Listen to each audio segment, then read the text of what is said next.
Ukraine के राष्ट्रपति Volodymyr Zelensky ने संयुक्त राष्ट्र महासभा यूएनजिया में दुनिया को चेतावनी देते हुए रूस के खिलाफ तुरंत सख्त कार्रवाई करने का आह्वान किया है। उन्होंने रूसी राष्ट्रपति व्लादिमीर पुतिन पर यूरोप में युद्ध का विस्तार करने की कोशिश करने का गंभीर आरोप लगाया है और कहा है कि दुनिया इस समय इतिहास की सबसे विनाशकारी हथियारों की दौड़ में शामिल है। ज़ेलेंस्की के संबोधन की मुख्य बातें। युद्ध विस्तार की चेतावनी। ज़ेलेंस्की ने बुधवार को संयुक्त राष्ट्र में कहा कि पुतिन अपने युद्ध का विस्तार यूरोप में करना चाहते हैं।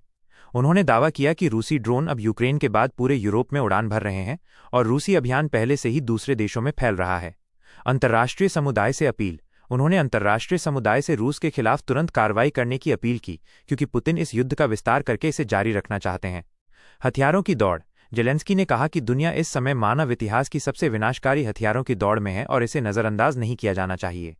उन्होंने तर्क दिया कि रूस को अभी रोकना इस बात पर विचार करने से बेहतर है कि परमाणु हथियार ले जाने वाला ड्रोन सबसे पहले कौन बनाएगा।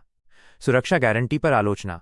उन्होंने अंतर्राष्ट्रीय संस्थाओं की आलोचना करते हुए कहा कि वे यूक्रेन को सुरक्षा की गारंटी देने में कमजोर दिखी हैं। नाटो पर टिप्पणी। ज़ेलेंस्की ने नेटो पर टिप्पणी करते हुए कहा कि लंबे समय से चले आ रहे सैन्य गठबंधन का हिस्सा होने का मतलब ये नहीं है कि आप सुरक्षित हैं।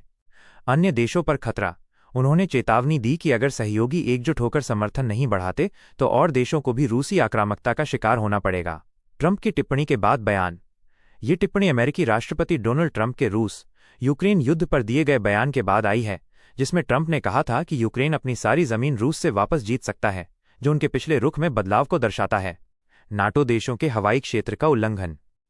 ज़ेलेंस्की की चेतावनी ऐसे समय आई है जब हालिया हफ्तों में रूस और यूक्रेन के बीच युद्ध में बड़ा बदलाव देखा गया है। पिछले हफ्ते एस्टोनिया और पोलैंड ने अपने हवाई क्षेत्र में रूस के ड्रोन आने की बात कही है। एक और नाटो सदस्य रोमानिया ने भी कहा है कि रूसी ड्रोन ने उसके हवाई क्षेत्र का उल्लंघन किया है।